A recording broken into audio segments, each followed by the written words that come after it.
আসসালামু আলাইকুম। আজকে আমরা একঘাত বিশিষ্ট সমীকরণ জোট সমাধানে ম্যাট্রিক্স এবং নির্ণায়কের যে প্রয়োগটা সেটা নিয়ে আলোচনা করব। এই টপিকটাকে এই অধ্যায়টাকে আমরা ভাগ করেছি মাত্র দুইটা টাইপে। এটা আমাদের লিনিয়ার অ্যালজেব্রা বইয়ের মধ্যে, এই লিনিয়ার অ্যালজেব্রা বইয়ের মাত্র 4-5টা পেজে অধ্যায়টা দেওয়া আছে, 4র্থ নম্বর অধ্যায়।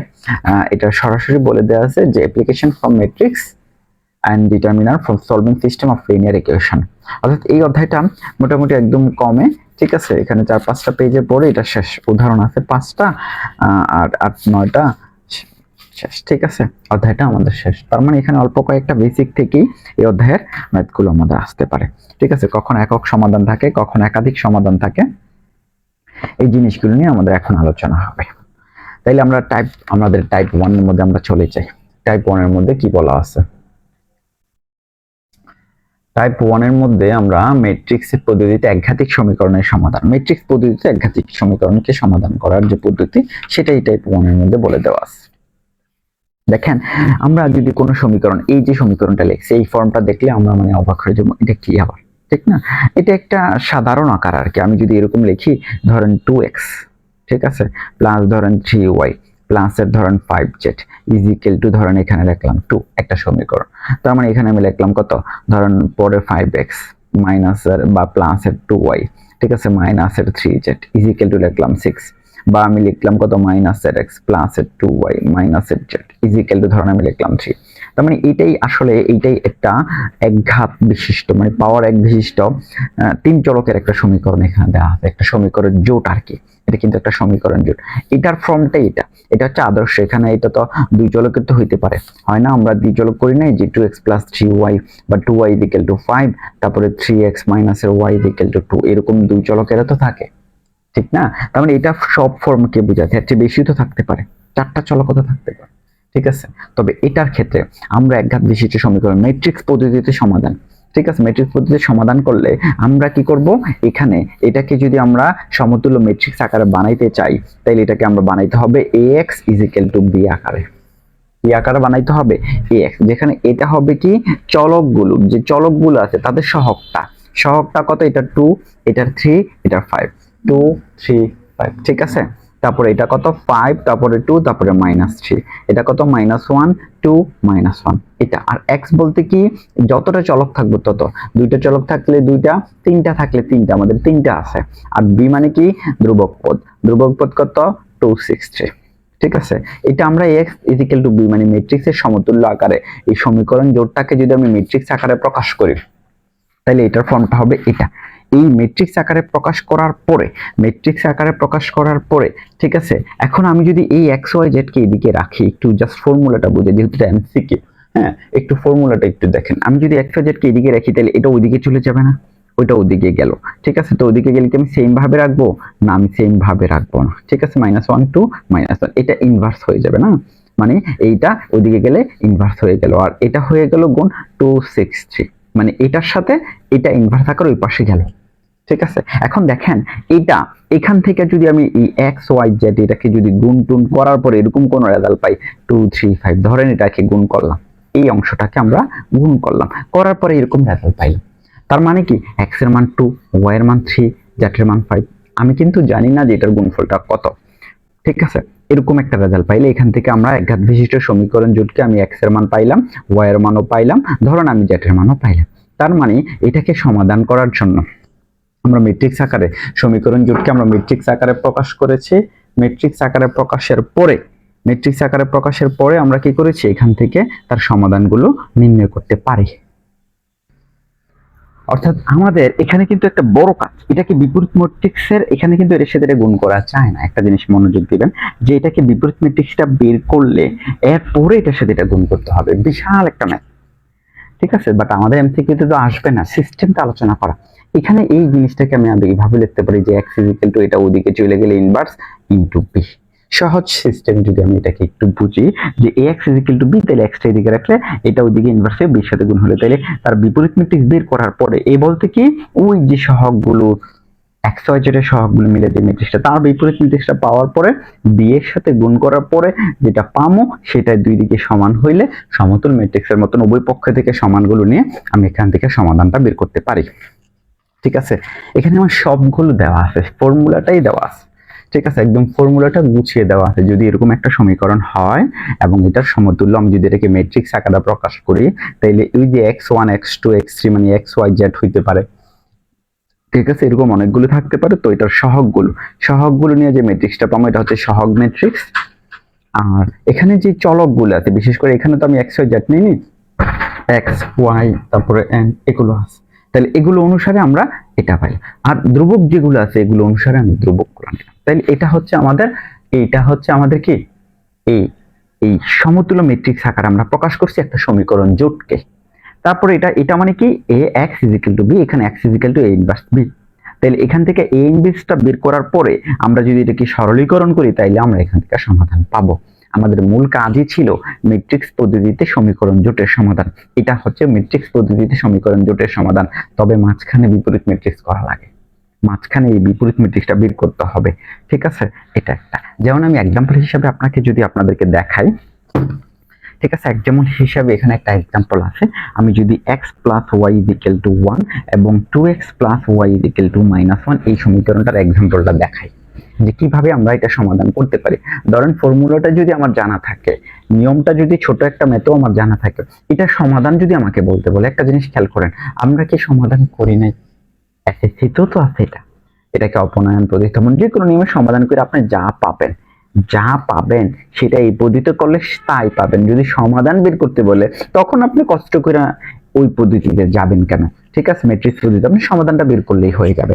তবে এটা সমাধান থাকবে কিনা, কখন থাকবে, সেটাও কিন্তু আমাদের ওই যে এর আগের বলতে আমাদের আগের ক্লাসে ব্যাখ্যা আছে যে সমীকরণের কয়টা সমাধান থাকবে, কখন থাকবে না, সেটা কিন্তু একটা ক্লাসে আমরা ব্যাখ্যা করেছি। সমাধান থাকতে হবে তো, আবার একাধিক সমাধানও থাকতে পারে কিছু সমীকরণে। ঠিক আছে, সেটা কিন্তু আমরা আর আগের ক্লাসে বিস্তারিত আলোচনা করেছি। তো এখন ধরেন এটা একটা জোট সমীকরণ, যেটা আমরা ম্যাট্রিক্স পদ্ধতিতে সমাধান করব। নিয়মটার জন্য আমি আলোচনা করতেছি। ম্যাট্রিক্স পদ্ধতিতে সমাধানের জন্য কি করা লাগে। তো আমি যদি a মানে সহগ ম্যাট্রিক্স সাজাই তাহলে এটা হবে 1 1 2 1। আর আমি যদি x লিখি তার মানে x মানে কত, x আর y। ঠিক আছে, যদি আমি x লিখি তাহলে এটা হয় x হয়। যদি আমি এই b লিখি তাহলে b হয় ধ্রুবকটা মানে 1 আর -1। তো এগুলোকে যদি আমি কানেকশন করে যদি আমি এরকম ভাবে ax = b লিখি তাহলে আমার মূল সূত্রটা ছিল x = a ইনভার্স b হয়ে যায়। তাহলে a ইনভার্সটা কি আছে আমার কাছে? নাই। তাহলে a ইনভার্সটা আমি নির্ণয় করি, মানে কি ছিল 1/(a), মানে এটা ছিল। তারপরে কি হইতো, এটার ওই যে দুই ক্রমের থাকলে একটা সহজ পদ্ধতি আমরা শিখছিলাম না, দুই ক্রমের থাকলে একটা সহজ পদ্ধতি শিখছিলাম যে এদিকে কি হবে, তার ক্রসিং হবে, মানে এটা এদিকে চলে যাবে, এটা এদিকে চলে যাবে, তাহলে চলে গেল, কোনো চেঞ্জ হচ্ছে না। আর এই দুটার মধ্যে চিহ্ন পরিবর্তন হয়, তাইলে -1 -2। আর মডুলাস অফ এর মান কত, মানে ডিটারমিনার a কত, তাইলে গুণ করলে হয় 1 আর গুণ করলে হয় -2, তার মানে গুণ করলে হয় -1, তার মানে যেমন -1, তাইলে 1/-1। খেয়াল করেন, অনেকে ভাবে যে মডুলাস, এটা মান তো নেগেটিভ হবে না, এইটার মানটাই মানে -1 আসছে। এটার ভিতরে তো আর -1 নাই, যে ভিতরে -1 আছে, +1 হয়ে যাবে। এই মডুলাস অফ মাইনাস এর মানটাই কিন্তু -1, তাহলে -1/-1 মানে -1।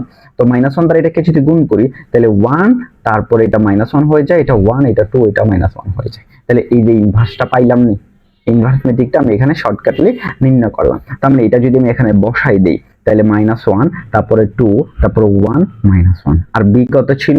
b ছিল কত আমাদের 1 আর -1। কত ছিল b এর মান? 1 আর -1। তাহলে 1 আর -1 বসাই দিলাম। তাহলে ক্যালকুলেশনটা করলে কত হয়, এটা গুণ আকারে আছে, এটা কি আকারে আছে? গুণ আকারে আছে।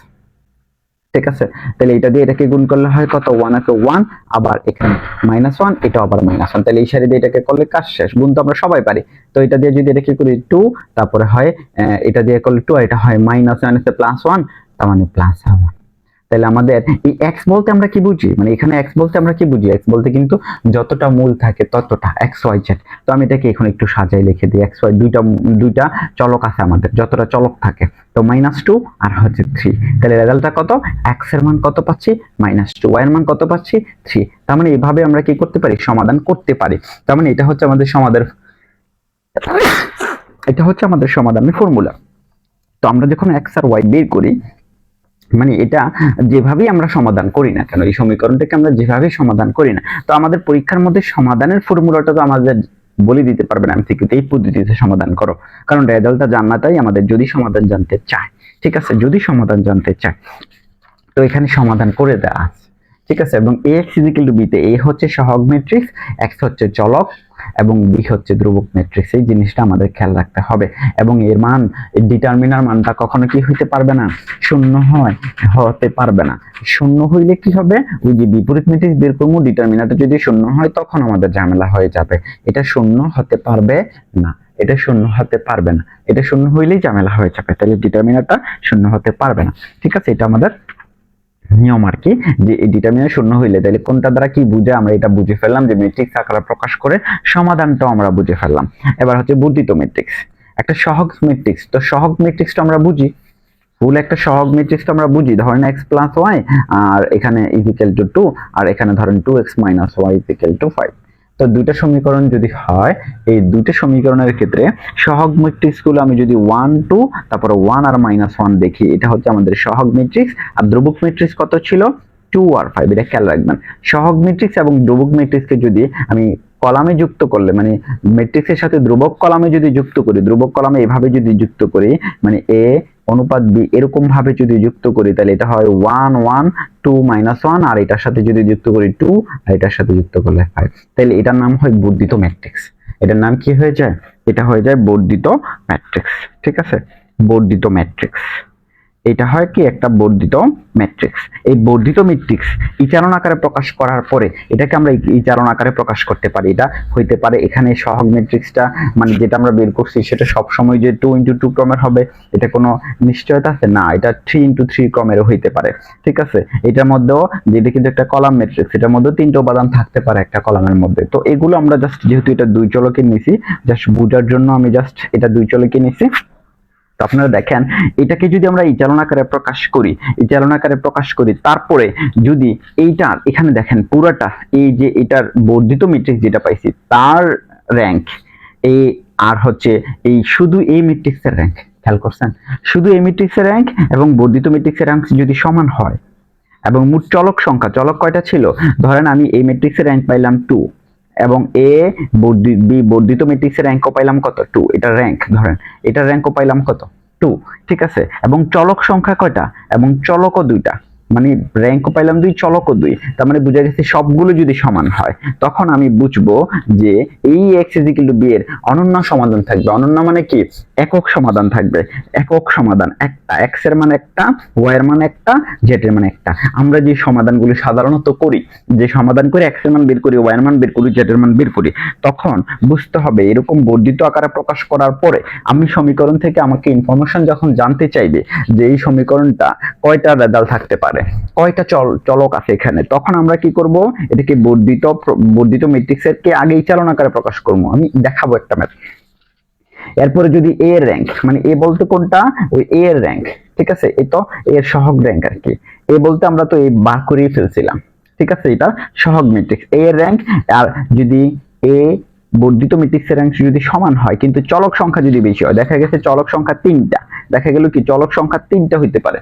মানে এখানে মূল ঘটনাটা হচ্ছে আপনার ধরেন a ম্যাট্রিক্সের র্যাঙ্ক 2, আবার a অনুপাত বর্ধিত ম্যাট্রিক্সের র্যাঙ্ক কত, 2, কিন্তু চলক সংখ্যা গেছে 3টা, তাহলে চলকটা বেশি হইলো না, এটা দুইটা সমান হইলো, কিন্তু চলক কয়টা হয়ে গেল, 3টা। তাহলে এই মানগুলো এই চলক সংখ্যা থেকে কম না, তখন কি হবে জানেন, তখন এই ধরনের সমীকরণের একাধিক সমাধান থাকবে, একাধিক সমাধান থাকবে। ঠিক আছে, একাধিক সমাধান বলতে দেখা গেছে x এর একটা মান থাকলো, y এর একটা থাকলো, z এর x এর আরো মান থাকবে। ঠিক আছে, তারপরে যখন আমি দেখব যে a র্যাঙ্ক এবং a র্যাঙ্ক এবং a এর বর্ধিত র্যাঙ্ক, মানে a b এর বর্ধিত র্যাঙ্ক, a র্যাঙ্ক বর্ধিত র্যাঙ্ক, এই দুইটা মান যদি সমান না হয়, কি হয়, সমান না হয়, তখন তার কোনো সমাধানে থাকবে না, কোনো সমাধানে থাকবে না। একদম এখানে প্রত্যেকটা টপিক এখানে ধরে বলে দেওয়া আছে, কোনো সমাধানে থাকবে না। এই জিনিসটা আমি ক্লিয়ার করে বুঝাই আপনাদেরকে, একবারে ক্লিয়ার করে বুঝাই। যদি মানে আমরা এটাকে আগে ইচারণ আকারে প্রকাশ করব, ধরেন আমি 3 ঘাতে একটা সমীকরণই বুঝাই, y 2x + 2 - 2z = 10, তার মানে 3x প্লাস, আমি দেওয়া একটা সমীকরণ নেই, কারণ আমি নিজে বানাই দিলে যে কোনো সময় এটা রেজাল্টটা সমাধান থাকতেও পারে নাও পারে, +2y + 2z = 4। এটা একটা সমীকরণ জোট, এটা একটা কি সমীকরণ জোট। তাইলে এই সমীকরণ জোটকে আমি যদি এর মানটা বের করি এখান থেকে, এর মানটা কত হবে, এ আমি একটা ডাইরেক্ট বর্ধিত ম্যাট্রিক্সটা বের করি, এ বি, ঠিক আছে, এ অনুপাত বি, বর্ধিত ম্যাট্রিক্সটা কত হবে, এ বলতে কাকে বুঝাই আমরা, এ বলতে আমরা বুঝাই 2 1 2k এবং 3 2 2k এবং এই 5 2 2, অর্থাৎ এক্স ওয়াই জেড এর যে সহগগুলো দ্বারা গঠিত যে ম্যাট্রিক্সটা, ও এখানে একটু ভুল করছি, এইটা কি বর্ধিত ম্যাট্রিক্স মানে দুইটা একসাথে করব, তারপরে কত 10 1 4, ঠিক আছে, 10 1 4, এবার এটা ক্লোজ হইলো। তার মানে এটা হচ্ছে বর্ধিত ম্যাট্রিক্স, ঠিক আছে। এবার আমরা কি করব, এটা সমতুল। আমরা একটু এটাকে কি করব, আমরা সাধারণত এই যে ইচালন আকারে প্রকাশ করব। আমরা কি বলছিলাম, বর্ধিত ম্যাট্রিক্সকে ইচালন আকারে প্রকাশের পর এরপরে র্যাঙ্কগুলো বের করা যায়। তো ইচালন আকারে প্রকাশ করতে গেলে এই প্রথমে এই উপাদানটার পরে নিজের দুটো উপাদানের শূন্য বানাইতে হবে। তো এটাকে যদি শূন্য বানাইতে হয়, শূন্য বানাইতে গেলে এইটাকে 3 দ্বারা গুণ, এটাকে 2 দ্বারা গুণ করলে কত হয়ে যায়, এটা শূন্য হয়ে যায় না।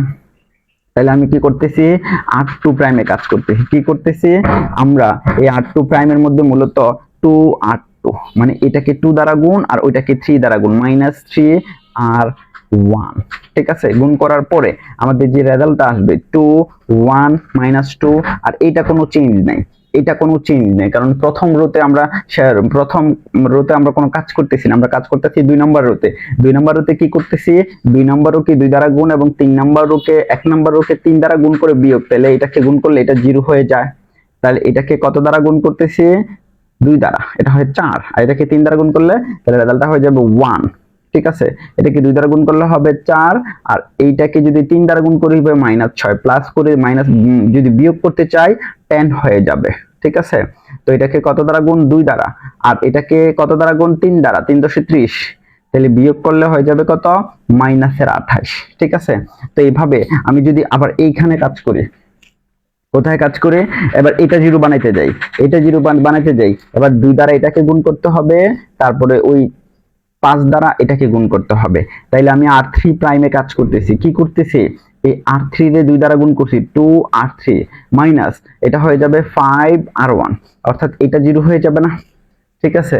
একটু খেয়াল করেন, এই যে এটাকে যদি 2 দ্বারা গুণ করি 10 হয়, এটাকে 5 দ্বারা গুণ করলে 10 হয়, তো এটা থেকে বিয়োগ করলে 0 হয়ে যাবে না। তাহলে আমি এই রেজাল্টগুলো একটু দেখে উঠাই দিই, ঠিক আছে। এই কাজটা করলে আমাদের প্রতিটা উপাদান হয়ে যাবে এরকম 16 অনুপাত জাস্ট মাইনাসের 42 হয়ে যাবে।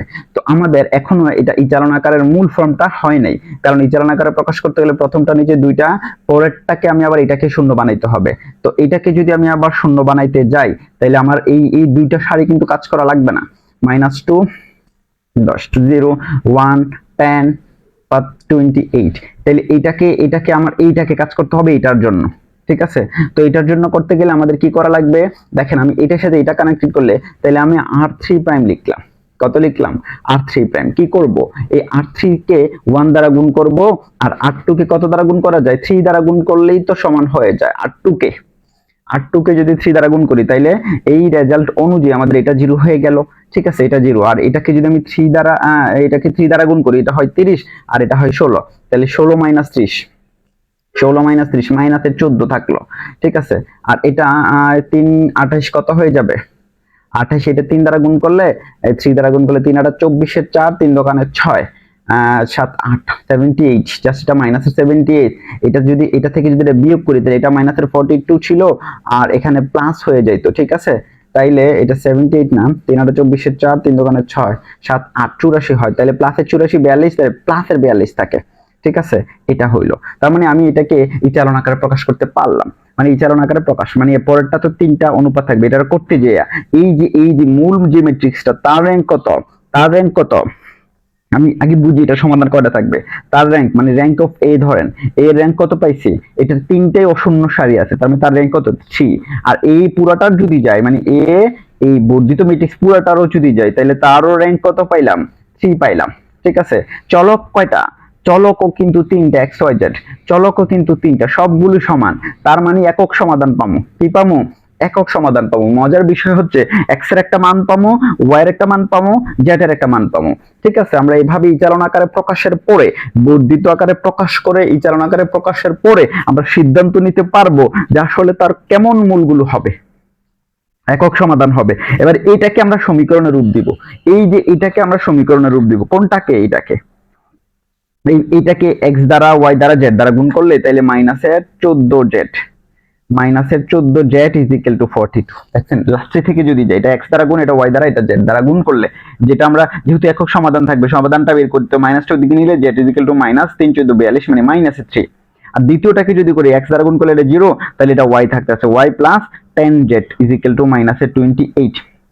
আমি জেড এর মান জানি -3, তাহলে -30 হয়ে যাবে, ওয়াই ওইদিকে গেলে +30 হয়ে যাবে, তাহলে -28 প্লাসের 30 হয়ে যাইলো, তাইলে কত হয়ে গেল 2 হয়ে গেল। তাহলে ওয়াই পাইলাম কত 2, জেড পাইছি কত 3। এবার আসেন একদম উপরের লাইনে এটাকে আবার এক্স ওয়াই জেড চলকে রূপান্তর করি। এটাকে গুণ করলে এটা হয় কত 2x, এটাকে গুণ করলে কত হয় y, এটাকে গুণ করলে কত হয় -2z ইজ ইকুয়াল টু কত 10। ঠিক আছে, তো এখন আমি y এর মান জানি 2x প্লাস 2 ও z এর মান জানি -3 প্লাস এর 6 হয়ে যাবে ইজ ইকুয়াল টু 10, তাইলে 8 হয়ে যায়। তাইলে 2x ইজ ইকুয়াল টু এটা ওইদিকে গেলে 10 - 8 তার মানে 2 থাকলো, তাইলে x ইজ ইকুয়াল টু 1 পাইলাম। x ইজ ইকুয়াল টু কত পাইলাম 1। সুতরাং x, y তার মানে x এর মানও পাইলাম, x, y, z কত পাইছি, x এর মান 1, y এর মান 2 এবং z এর মান কত পাইছি -3 পাইছিলাম। ঠিক আছে, তার মানে এই যে তিনটা আমরা মূল বের করছি, তাহলে দেখেন এই যে একক সমাধান পাইলাম না, একটা সমাধান পাইলাম না আমরা, কিন্তু এই জিনিসটা খুবই মানে গুরুত্বপূর্ণ জিনিস যে এটার পার্সোনাল র্যাঙ্ক পুরাটার এই বর্ধিত ম্যাট্রিক্সের র্যাঙ্ক যদি সমান হয় এবং চলক সংখ্যা যদি তাদের সমান হয়ে যায় তখন একক সমাধান থাকবে, প্রতিটার একটা করে সমাধান থাকবে। যদি এই দুটার র্যাঙ্ক সমান না হয় কোনো সমাধান থাকবে না। এই দুটা যদি সমান না হয়, র্যাঙ্ক এ এবং বর্ধিত ম্যাট্রিক্স এ বি যদি দুটা প্রথমে সমান না হয়, ধরেন এটা 3 হইলো, এটা 2 হইলো, এটা 2 হইলো, এটা 3 হইলো, ধরেন আপনার এটা এরকম আসলো, এটা 0 আসলো, এটা 0 হইলে কি হয়ে যেত, এই এ ম্যাট্রিক্সটা র্যাঙ্ক হয়ে যেত 2, কারণ অশূন্য সারি দুটো থাকতো, কিন্তু এইটা মান আছে, ধরেন এটা মান থাকলে এই পুরোটার আবার র্যাঙ্ক কত হয়ে যেত 3 হয়ে যেত, এটার র্যাঙ্ক কিন্তু 3 হয়ে যেত, তাহলে এটার 2 এটার কিন্তু 3 থাকতো, তখন দুটো অসমান, তখন এই ধরনের এই সমীকরণ জোটটার কোনো সমাধান থাকবে না, কোনো সমাধান থাকবে না। ঠিক আছে, কিন্তু যদি ঠিক আছে এই যে সমীকরণ জোটটাকে আমরা সমাধান করছি, কিন্তু যদি চলক সংখ্যাটা বেশি হয়ে যেত, এই দুটো সমান হওয়ার পরে চলক সংখ্যাটা যদি 4টা হইতো, কিন্তু এখানে র্যাঙ্ক আর এখানে র্যাঙ্ক যদি সমান হইতো, এ র্যাঙ্ক আর বর্ধিত ম্যাট্রিক্সের র্যাঙ্ক, এ বলতে ওই যে এটা আর বর্ধিত বলতে ওইটা, ঠিক আছে, এই বর্ধিত আর এ র্যাঙ্ক যদি সমান হওয়ার পরে চলকটা বেশি হয়ে যেত, তখন আবার একটার একাধিক করে মান থাকতে পারতো, একাধিক বা অসংখ্য সমাধান থাকবে। জিনিসটা ক্লিয়ার কিনা? জিনিসটা একদম ক্লিয়ার হবে, আশা করি বুঝছেন। তাই এই ধরনের সমীকরণ থেকে আমরা সিদ্ধান্ত নিতে পারি যে তার সমাধানটা কোন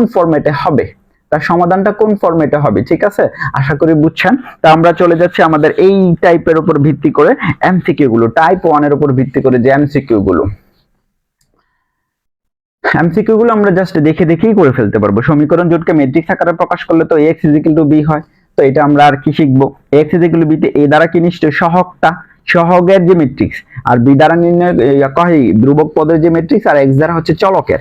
হ্যাঁ, নিচের কোনটি চলক মানে এক্স ওয়াই জেড, 3টা হইলে এক্স ওয়াই এক্স কমা ওয়াই কমা জেড, 4টা হইলে এক্স ওয়াই সামথিং যদি থাকে, কোন শর্তে এক্স = a ইনভার্স বি হবে, তাহলে এর মান কখনো ডিটারমিনার কত হওয়া যাবে না, 0 হওয়া যাবে না, নাইলে তো এটা ওই যে বিপরীত ম্যাট্রিক্স বের করা যাবে না।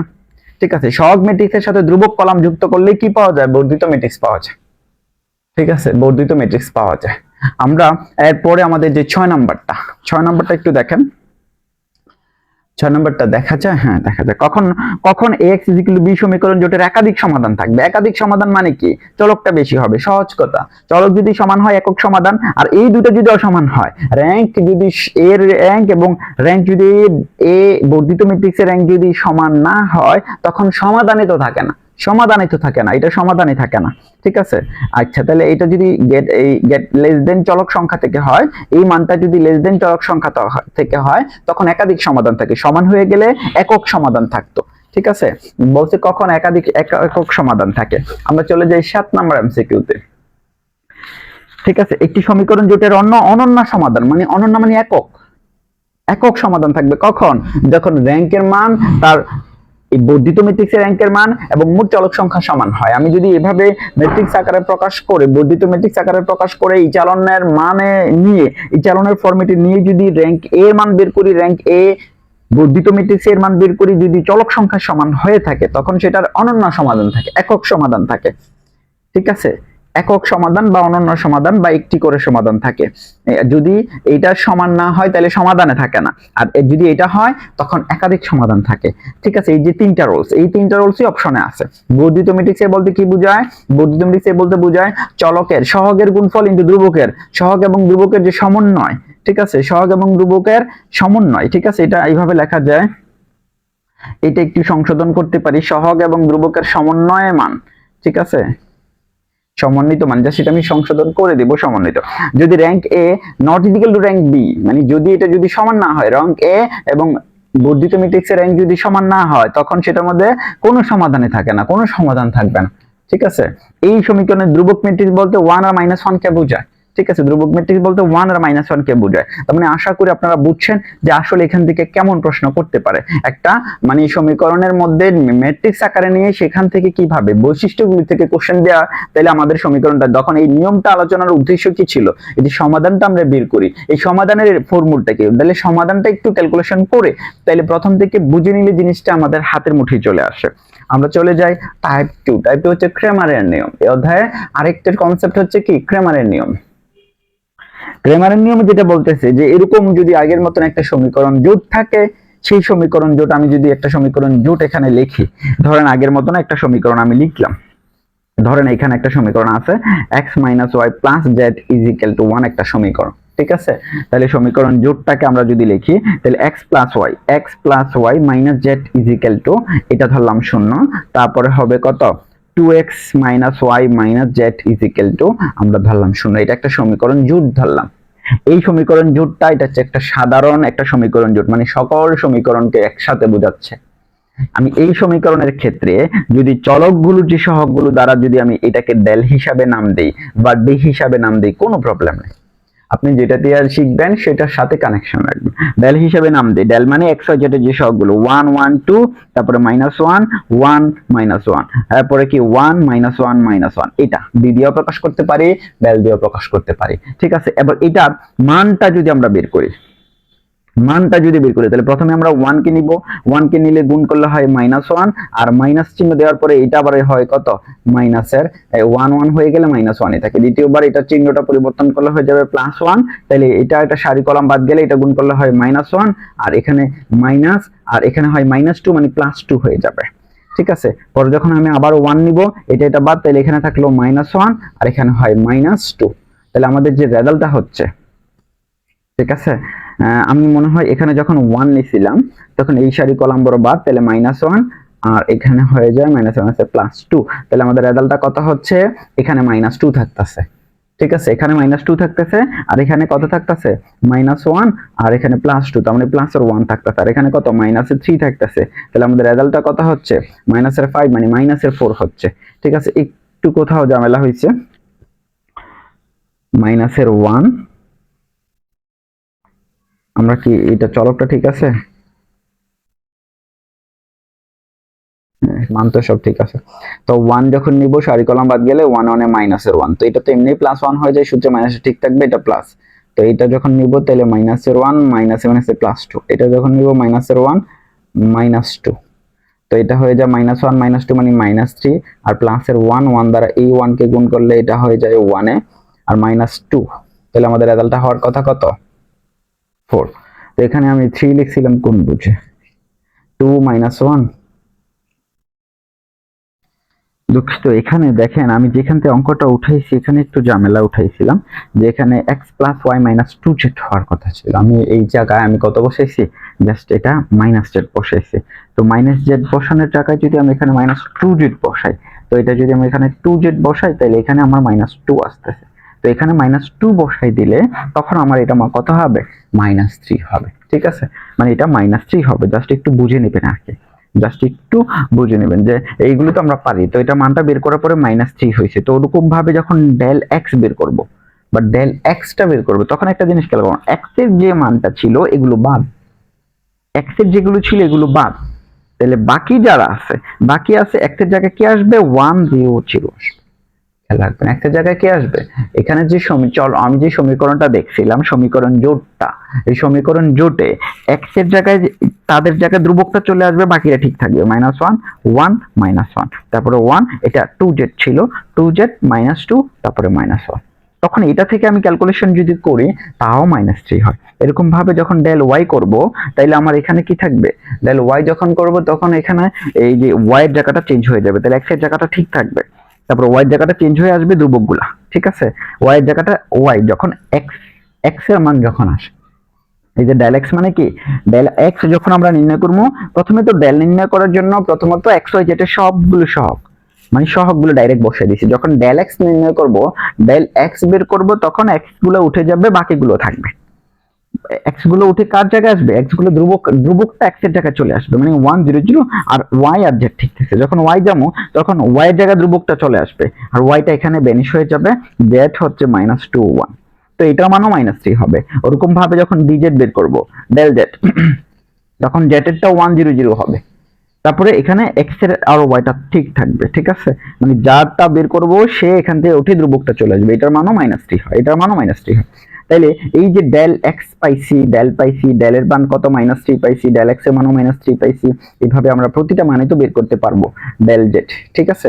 এগুলো আশা করি এগুলো বিস্তারিত বোঝানো লাগবে না। তো সুতরাং এক্স ইজ ইকুয়াল টু, মনে রাখবেন যে এক্স এর মান হচ্ছে del X divided by del, ঠিক আছে। তার মানে ডেল এক্স এর মান কত ছিল, -3 divided by -3 is equal to 1 হয়ে যাবে। অনুরূপে কিন্তু ওই যে সবগুলোর মান কত হয়ে যাবে, y এর মান বের করলে del Y divided by del is equal to 1 হবে, এবং z is equal to del z divided by z is equal to 1 হবে। এটাই মূলত নির্ণায়কের নিয়ম, এটাই মূলত নির্ণায়কের নিয়ম। সেক্ষেত্রে আমি জাস্ট নিয়মটা এখানে আলোচনা করেছি, এখানে একটা ম্যাথ করে দিছি। তো যেখানে আমাদের ভুলটা হয়েছে -2, এরপরে যদি এখানে z এর জায়গায় -2, যখন এখানে -2 ছিল না, আচ্ছা, তাইলে এটা আমরা ক্লিয়ার পাইলাম যে এইবার ধরেন আমি যদি এই যে ইনফরমেশন অনুযায়ী কাজ করতে যাই, আমার কি কি বৈশিষ্ট্য আমার কাছে আছে, কি কি বৈশিষ্ট্য আমার দরকার, তাহলে আমি দেখলাম কি এখানে আমাদের যে সমীকরণগুলো যদি ডেলের মান 0 হয়ে যায়, প্রথম ডেল্টা বা ডিটা যদি 0 হয়, একটু চিন্তা করে দেখেন, এটা যদি 0 হয়, এটা 0 হয়ে গেলে এই যে সূত্রের মধ্যে এটা নিচে থাকতেছে না, এই এক্স এর সূত্রের মধ্যে এটা নিচে থাকতেছে না, ওয়াই এর সূত্রের মধ্যে এটা নিচে থাকতেছে না, ডেল্টা যদি 0 হয়ে যায়, এটা অসংজ্ঞায়িত ফর্ম আসবে না, তাইলে সমীকরণ জোটটি অনন্য সমাধান থাকবে। হ্যাঁ, আমরা সমীকরণ 0 হয়ে গেলে একটু ঝামেলা, 0 না হইলে অনন্য সমাধান, মানে একটা সমাধান থাকবে, যেটা আমরা করি। আমরা জানি যে সমাধান তখনই বিদ্যমান যখন এটা 0 হবে না, মানে ডিটারমিন্যান্টটা এক্স ওয়াই যেটা সহগটা 0 হবে না, তখনই অনন্য সমাধান থাকবে, ঠিক আছে। এটা আমরা একটু ক্লিয়ার করে নেব যে কখন অনন্য সমাধান থাকবে, যখন আমাদের ডেল্টা কি হবে, এই ডেল্টা মান 0 হবে না, কিন্তু 0 হয়ে গেলে এই ডেল x1 ডেল x2 এগুলোর মধ্যে যদি কমপক্ষে একটি মান শূন্য না হয়, একটি মান যদি কি হয়, শূন্য না হয়, তখন সমীকরণ জোটের সমাধানই থাকবে না, অর্থাৎ অসঙ্গতিপূর্ণ একটা আকার আসবে যদি 0টা না হয়, মানে ডেলের মানটা যদি 0 হয়ে যায়, আর 0 না হইলেই অনন্য সমাধান থাকবে। আর যদি সবাই 0 হয়ে যায়, ডেল এর মানও 0, ডেল এক্স এর মানও 0, ডেল x2 0, এগুলো dx dy dz বা এগুলো দিয়েও প্রকাশ করতে পারেন, সমস্যা নাই। হইলে সমীকরণ জোটের সমাধান সঙ্গীতপূর্ণ অথবা অসঙ্গীতপূর্ণ উভয়ই হইতে পারে, মানে অসংখ্য সমাধানও থাকতে পারে, আবার একটাও থাকতে পারে, কোনো সমস্যা নেই। তার মানে এখানে যে জায়গাটা আমরা বুঝতে পারলাম যে যদি ডেল এর মান শূন্য হয়ে যায়, সমাধান থাকবে না সাধারণত, যদি তাদের মধ্যে কমপক্ষে একটা মানও শূন্য না হয়। আর ডেলের মান শূন্য না হইলেই একমাত্র মানে অনন্য সমাধান থাকে, যেটা আমরা বেশিরভাগ করি। আমাদের আমরা যেটা করছি, এটা ডেলের মানটা শূন্য হয় না, মানে ডেল বলতে এখানে ডি, তো এটা একটু বুঝে নেবেন যে আসলে ডি ডিএক্স বা এগুলো অনেকে বি সি দিয়ে প্রকাশ করে, অনেকে ডি ডিএক্স দিয়ে প্রকাশ করে। এখানে বইয়ে ডেল দিয়ে আছে, কারণ আমি ডেল দিয়ে করলাম, ঠিক আছে। এটা হচ্ছে ক্রেমারের যে ফর্মুলাটা, তাহলে বৈশিষ্ট্যটা হচ্ছে এই জায়গাটা, ক্রেমারের যে মূল বৈশিষ্ট্যটা হচ্ছে কোন জায়গাটা, এই জায়গাটা। তাহলে এখানে আমরা এই টাইপের উপর এমসি করতে চলে যাই। দুইটাই টাইপই ছিল যে ক্রেমারের নিয়মে সমীকরণ জোটের অনন্য বা একমাত্র সমাধান থাকে তখনই যখন ডেলের মান শূন্য না হয়, ঠিক আছে। আর যদি সবগুলো শূন্য হয়ে যায়, তাইলে কি হয়, সমাধান সঙ্গীতপূর্ণ বা অসঙ্গীতপূর্ণ দুইটাই হইতে পারে, ঠিক আছে।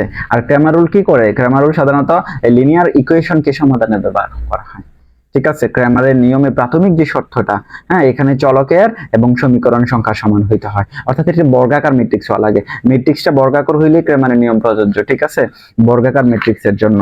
অসঙ্গতি সমীকরণের ক্ষেত্রে কি হয়, অসঙ্গতি সমীকরণের কোনো সমাধান নেই, যেটা অসঙ্গতি ফর্ম আসবে সেই সমীকরণের কোনো সমাধান থাকে না, ঠিক আছে, সেই সমীকরণের কোনো সমাধান থাকে না। তো এখানে আর তেমন কোনো আলোচনার মানে তেমন টপিকও নাই বা এটা বেশি জিনিসও নাই, মূলত ক্রেমারের নিয়মটা কি সেটা একটু আলোচনা করা, আর এখানে ম্যাট্রিক্স পদ্ধতিতে আমরা যখন সমাধান করি, সমাধানের যে বৈশিষ্ট্যগুলো কেমন হতে পারে সেটা নিয়ে আমাদের আজকের ক্লাস এই পর্যন্তই থাকলো। এটা হচ্ছে আমাদের ম্যাট্রিক্স এবং মানে ম্যাট্রিক্স পদ্ধতিতে ক্রেমারের সাহায্যে বা মানে ম্যাট্রিক্স পদ্ধতি, এটা কিন্তু নির্ণয় পদ্ধতি, মনে রাখবেন। ক্রেমারটা কিন্তু নির্ণয় পদ্ধতি বললে আমরা বুঝবো যে ক্রেমারের নিয়ম, কারণ এটা কি ডিটারমিনার পদ্ধতিটা ব্যবহার করছি না, এখানে দেখেন তো ডিটারমিনার ব্যবহার করছি না, নির্ণায়ক পদ্ধতি আমরা বলতে পারি ক্রেমারের নিয়মটাকে। ঠিক আছে, আজকে আমাদের এই পর্যন্তই থাকলো, দেখা হবে পরবর্তী ভিডিওতে।